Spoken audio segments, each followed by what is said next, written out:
Hi everyone, so my name is Danielle Belaski. I'm currently an upper year student at the University of Waterloo and I'm studying psychology. So I'm here today to talk to you about a couple of things. Specifically though, I want to talk to you about mental health. I want to talk to you about why mental illnesses should not have to have a physical component in order to be accepted. I want to talk to you about why we should be more educated and what to look for in someone who is suffering from a mental illness. And lastly, I want to talk to you about why mental health resources should be more readily accessible. So before I begin, I want to get you all thinking and I want to get started with a quick example that I read off of Kelty Mental Health. So start by imagining a small child, one who yells and screams and sometimes hits others.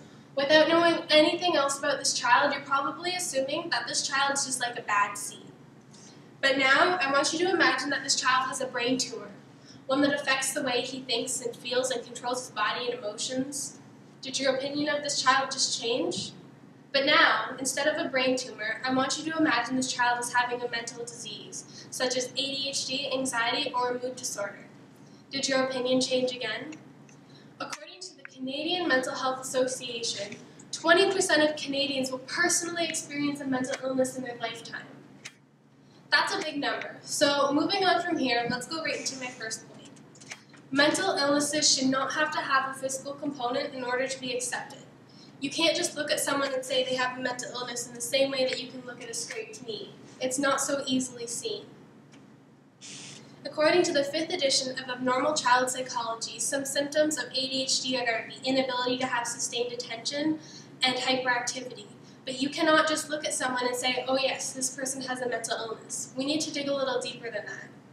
But because Canadians are so afraid of what they cannot see, only 49% of Canadians said they would socialize with a friend who has a serious mental illness. That's less than half than 50%. So from here, let's move into my second point of education. We need to be more educated in what to look for in someone who is suffering from a mental illness. Many people believe that if they don't know someone who has a mental illness, then they don't need to worry about it or know anything about it. But knowledge is power. The Ontario Hospital Association has actually put together a mental health webcast series called Stop the Stigma for Anxiety and Depression. It's so easily acceptable that anybody who has a computer and access to the internet can go and learn about mental illnesses. Did you also know that family doctors have the ability to diagnose mental illnesses? And they can do a lot of things, but their training in it is so minimal. So people might be overlooked if they have a mental illness, or if they don't, they just might not get referred. So that's also another problem. So speaking of the lack of psychiatrists and counselors that we need, and all of the doctors that continue to diagnose mental illnesses, let's move right into my third point. Mental health resources are not as readily accessible as they are needed. Without the proper resources for mental health treatment, people are being denied housing just because they have a mental illness. And not only housing, but they're also being denied health insurance. That's a pretty big deal.